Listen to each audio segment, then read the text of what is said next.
Good day, podcast community. PeteKane here, Podcast Pete.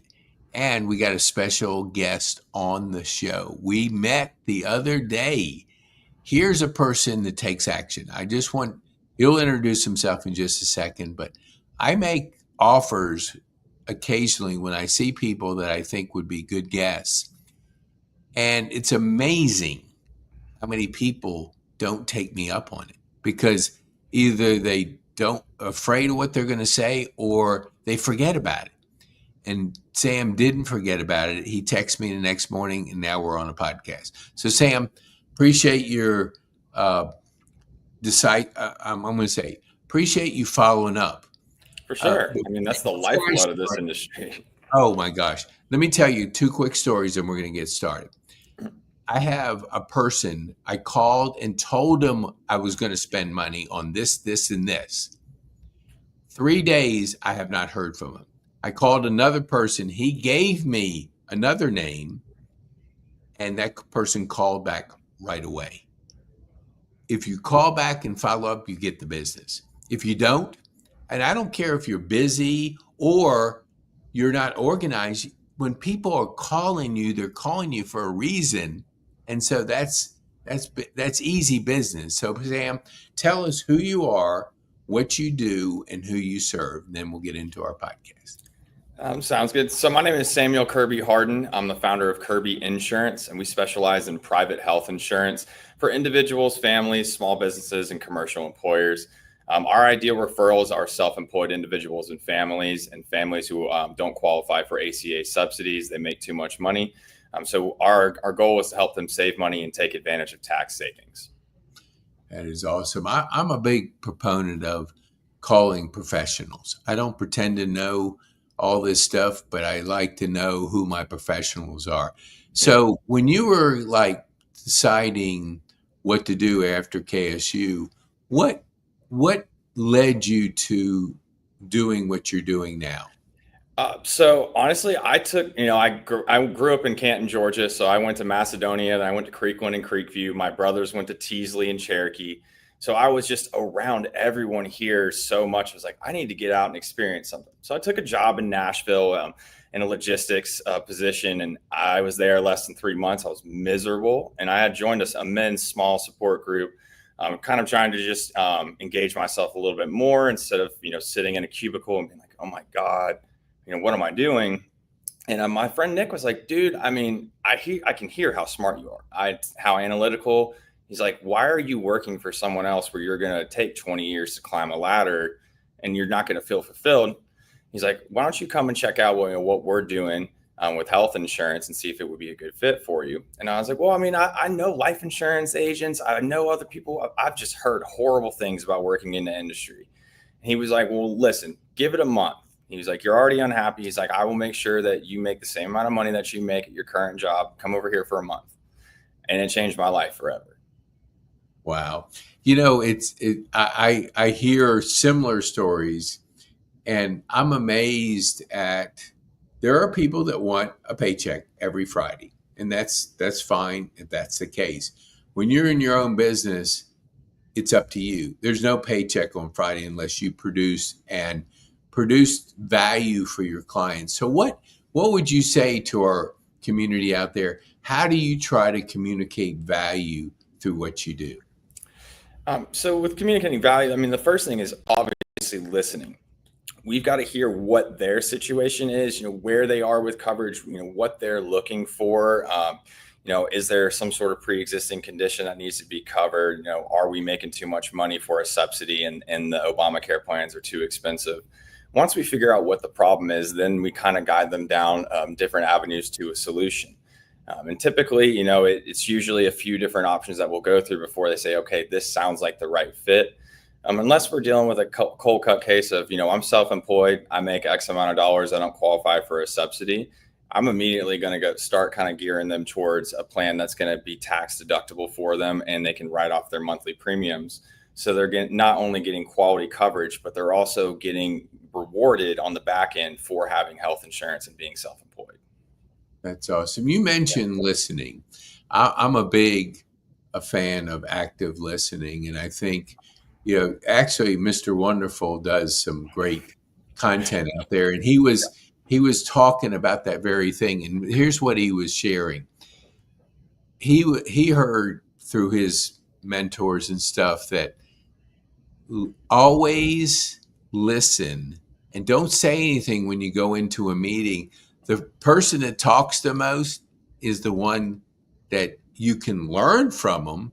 But if you allow them to really tell you what's going on, they'll give you a lot of good information. But a lot of people want to be the talker in a conversation.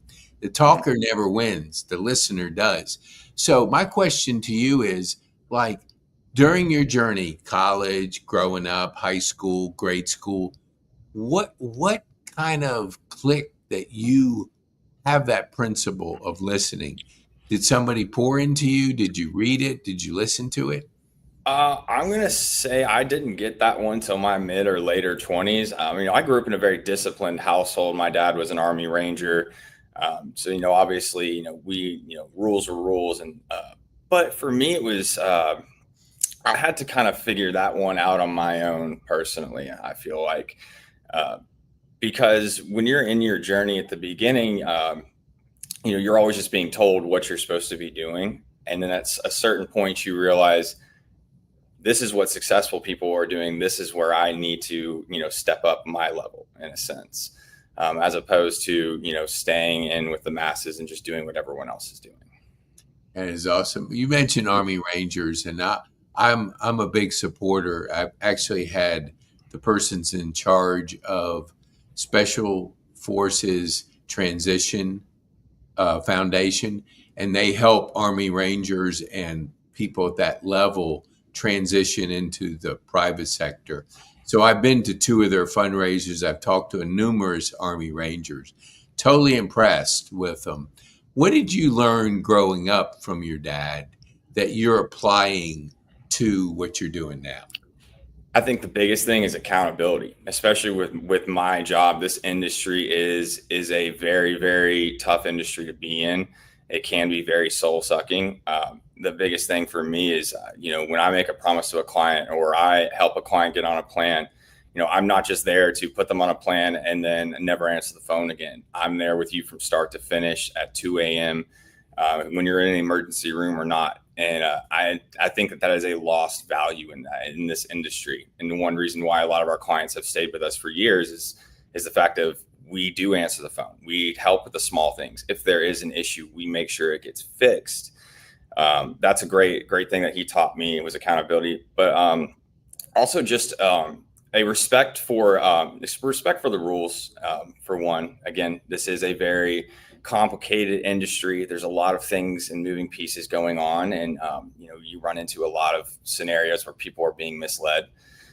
So honesty, and then another big thing is just being able to clearly break down and explain something to the regular everyday person in a way they can understand, because health insurance is so confusing.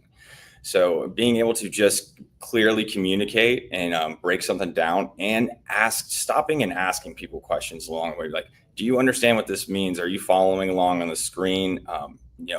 Or I'll, kind of test them a little bit, what was, remember again, what was your deductible or what was your max out of pocket, things like that. But those type of principles are what has really helped me excel in this industry. Whereas a lot of other people, like you said, with following up and doing the little things over and over and over again are what keep you at the top, not, the big moments. Those don't happen as often. Man, I love it. I talked to the last, was it the the Governor's Gun Club was the last fundraiser. They always have it there. I mean, the last one was about 3 months ago. And I had conversations with 4 Army Rangers, and they were so meaningful. The depth of the conversations were incredible. And one of the things that I always like to share, like the morning routine, like, our habits. So what could you share with our viewers? Like, what's your morning routine look like? So with us, like, again, my dad was, man of principle. So we were up in the morning, had to make our bed, you needed to be showered and ready to go in less than 5 minutes. It was 3 boys, so we didn't have any girls. We didn't have to, worry about that too much time in the bathroom. But yeah, I mean, and then we was just basic things, our homework needed to be done the night before, and he was checking it in the morning on us. And for me, I mean, I was just so great at math, history, science. It was the only problem I ever had was literature. If I had to like read a book and do something on it the night before, I'd always be asking my older brothers to help me cheat. And they'd be like, no, we're not going to do it because dad will kill us, Yeah. That accountability is a good thing. Mm-hmm. So let's fast forward to right now. What do you like? What's your morning routine look like now that you're on your own? Your dad's not there. You're doing your own thing. Give our viewers an idea of what that morning routine looks like now. Some of them are probably going to look at me like I'm crazy. I think when I was 17, I would think my morning's pretty crazy now, but I'm up at it at about 4:35 in the morning. I go ahead and get into my system from my home office at home. I make sure that there's no messages that I haven't, or responded to, making sure there's no emails. And then I set my day up for success literally at 5 a.m. in the morning. All my leads that I have in my CRM, I make sure that they have, their drips in effect, that they're going out at the right times, that, everything is in compliance. Next thing I do is, I take Twinkie out. It's my dog that I adopted a couple of years ago. And he's a big pit bull of love. And we go outside and I let him run around the yard, do his thing. And then we do brekkie afterwards. And the reason I had moved home from Nashville was to help my parents. My mom got diagnosed with lupus this year. So the next part of my morning is really, kind of helping them get up and go and make sure my mom's good to go. And then, at that point, it's about 6 o'clock, 6:30, and I'm already hightailing it down towards the Battery to try and get to the office because it's, traffic's crazy. Mm-hmm. But yeah, I'm a big believer in setting yourself up for success early so that the rest of the day is just focused on helping other people. Our policy here is HOPE, which is helping other people every day.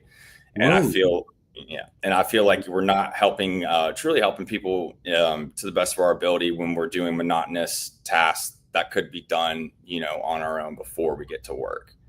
Wow, that is so good. I love my early risers. I'm up at 3:30. Yeah. So yeah.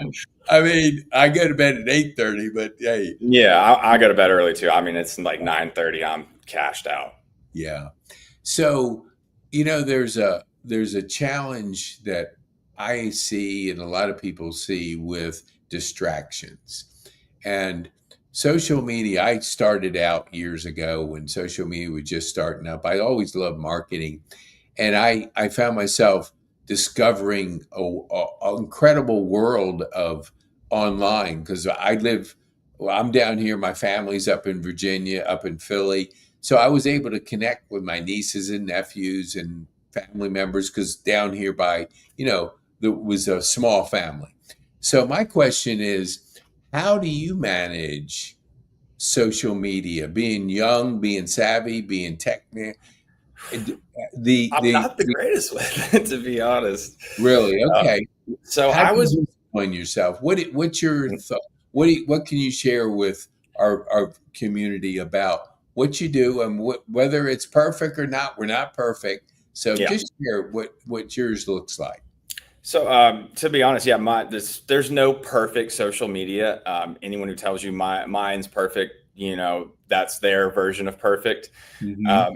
But when I was younger, I was very, very private. I had, really bad social anxiety and stuff. And so I really didn't have, I didn't post a whole lot of stuff, on Facebook. I had like maybe 100 friends, stuff like that. So until I was like in college and took public speaking in college to be able to break out of my shell, I really didn't have a social media presence. And then when I did, it was just all personal stuff. So in the last 2 years, we have really started to, open up that world of social media, and it's a doozy. I mean, it's you got to post every day, multiple times a day, and you've got to post great content.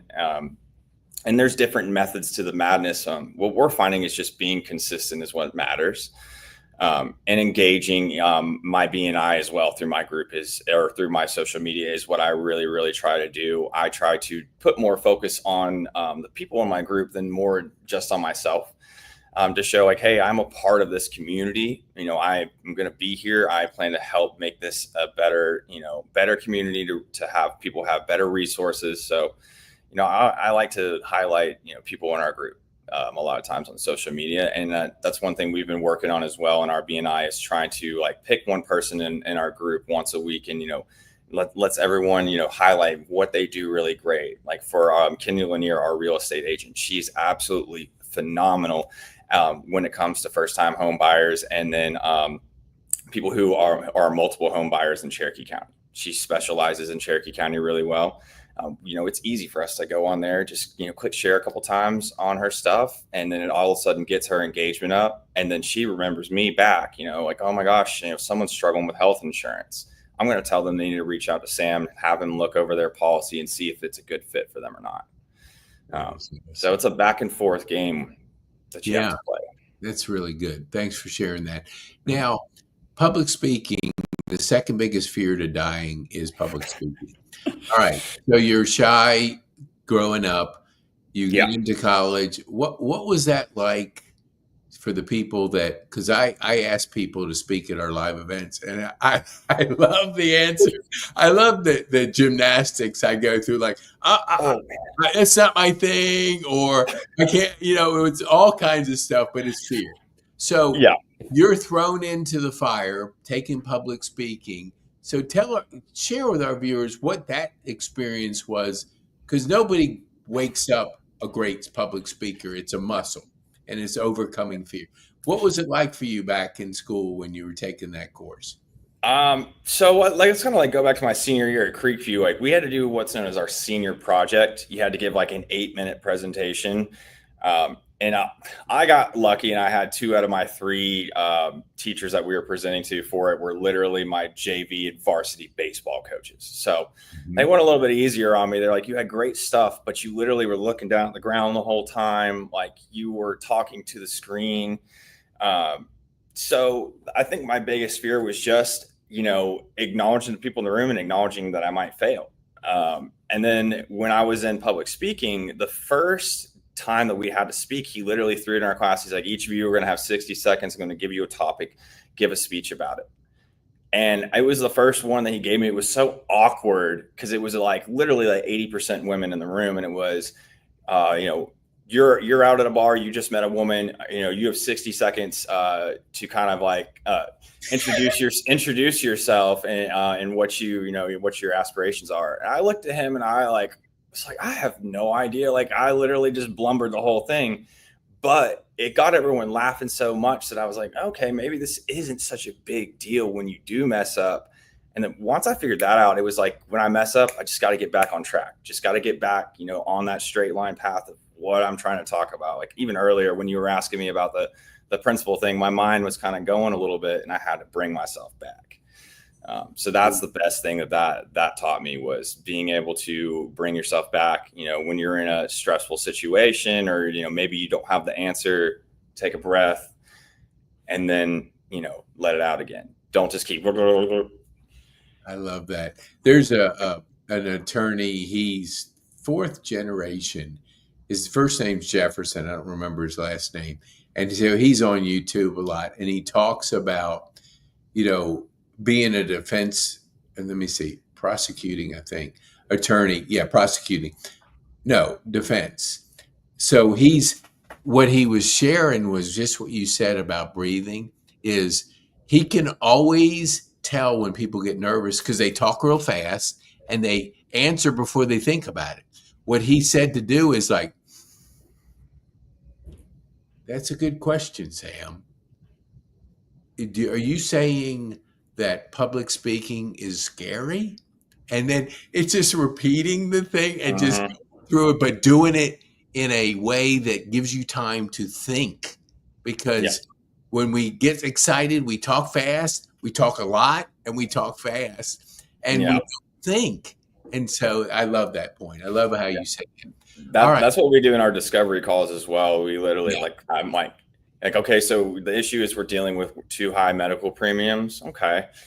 So tell me a little bit more about, what you've been experiencing, what networks you've used in the past, things like that. reiterating that to them and saying like, I've heard you, tell me more. It makes them feel more comfortable with you and being able to help them. Yeah, there's a principle, seen and heard. People want to be seen and heard. And if you, in your conversation, just like you described, if you're honoring that, then you get that connection. Yeah. So what would you say? I'm a big proponent on comfort zone. Like, how do you get out of your comfort zone to grow that you could share with our community?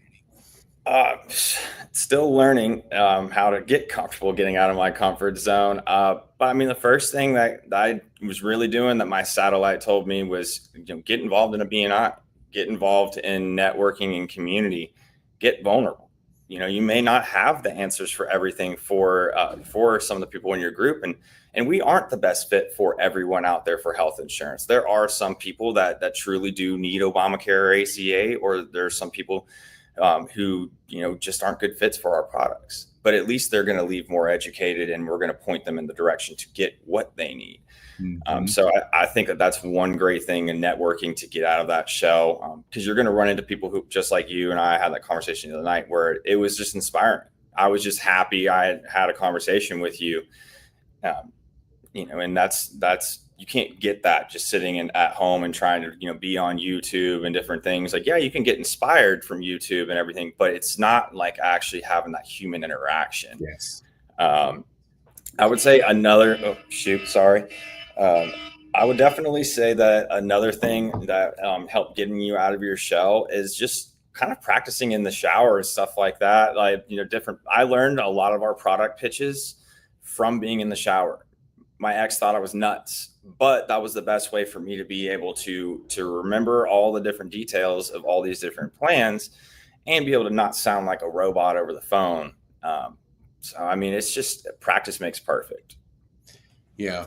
So you're not married now, I'm guessing. No. Okay. And you went through a divorce? No, I'm single. I just, when I moved to Nashville, when I moved to Nashville, it just ended up not working. The reason I was saying I'm divorced. And so I went through, I had a person on my podcast, and he talked about PTSD.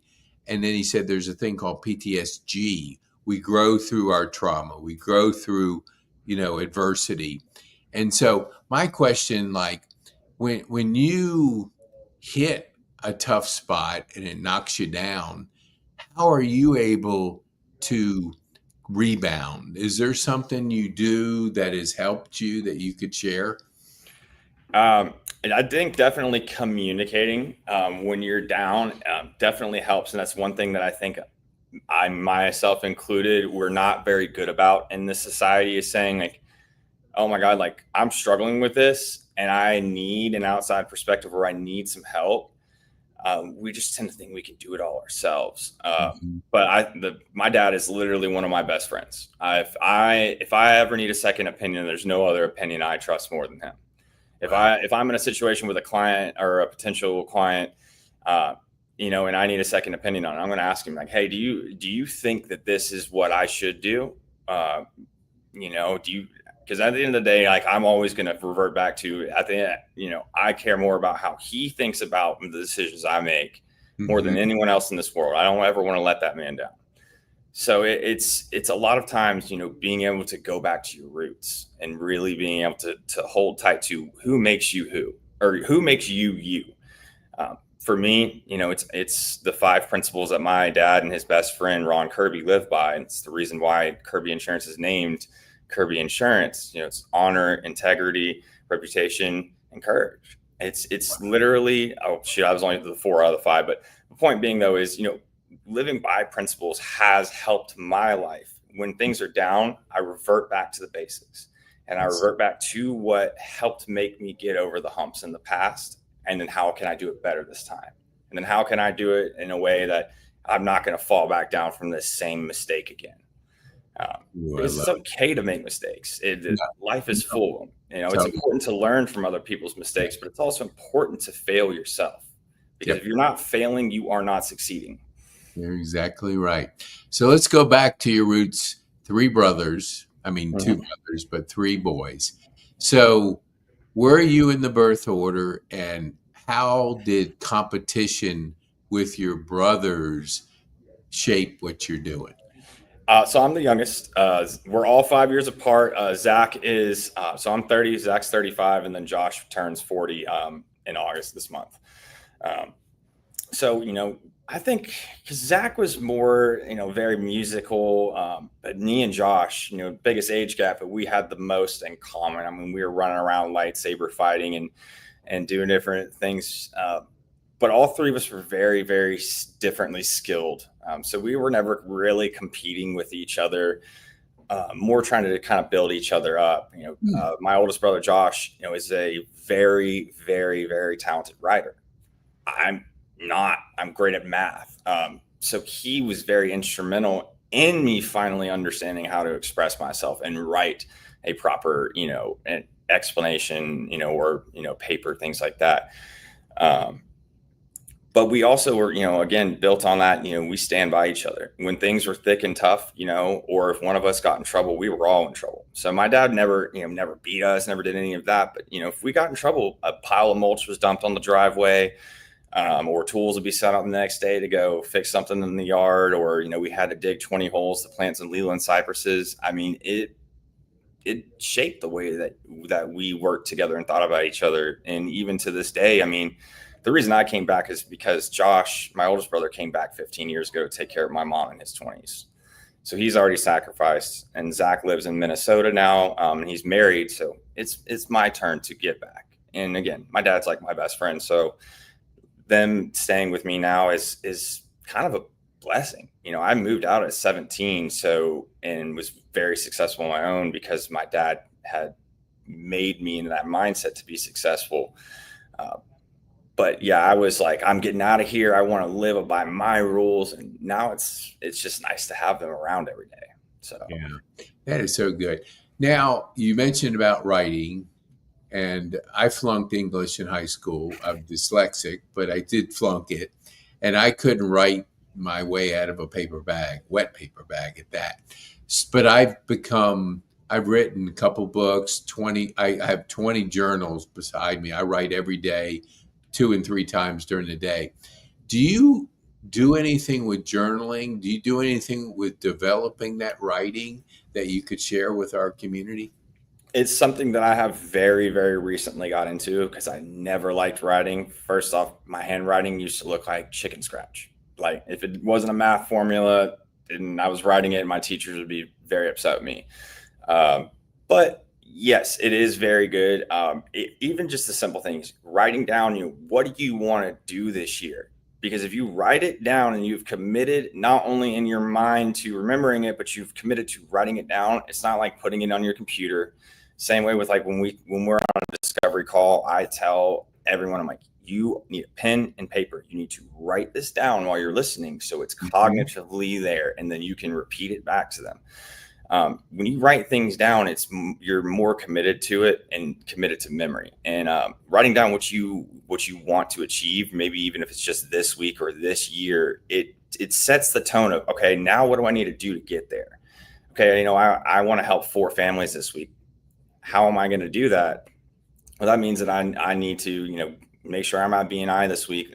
I need to stay up with my social media posts. And then the leads that marketing does send into us, I need to make sure that, like you were talking about, I need to reach out to them every single day, let them know that our resources are available to them. So it's all very important. Good, man. I want to just highlight to our community, you're hearing a master class on this podcast because I'm a big proponent of personal development, and I kind of geek out on that stuff. So I like to gear my questions of discovery around that.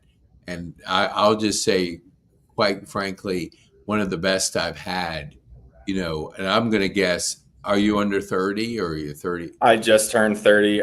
Last month was my 30th birthday. Wow, Yeah. man, the future looks bright. This is great. So tell me, like, what kind of activities besides work do you enjoy that you could share with our community? So I've still got my nerdiness in me. I do game. That's my way of being able to still be able to connect with my lifelong friends that, life and career has taken us kind of in different directions. So Mm-hmm. a couple nights a week, especially, when it's, later on, if I have an appointment, say someone in Nevada is like, hey, I want to, talk at 6 o'clock this afternoon. Well, that's 9 o'clock here. If it's 8:30 and I don't have anything else that I can really do, I might hop on and, say, what's up guys in Discord, play one quick game for 10 minutes and then hop off just to keep myself fresh for that appointment. Gym, another great thing. I need to get better at staying consistent with it. But yeah, there's more things that I want to get into, but I mean, Yeah. the main things with that is, and then walking my dog. I mean, every day that is a big release for me. Is, especially when things are tough or you've dealt with a difficult situation or you're trying to help a client and, the insurance company is giving you a hard time because there's a line missing on that paperwork. And you're literally like, oh my God, like this should not be this big of a deal. And it technically kind of is, but it's just like, now I've got to go through this whole process again. Got to resend it over and hope that they're going to be able to get this done and get it back to me today so that I can get them the help they need as fast as possible. Mm-hmm. Sometimes it is a journey. So, Yeah.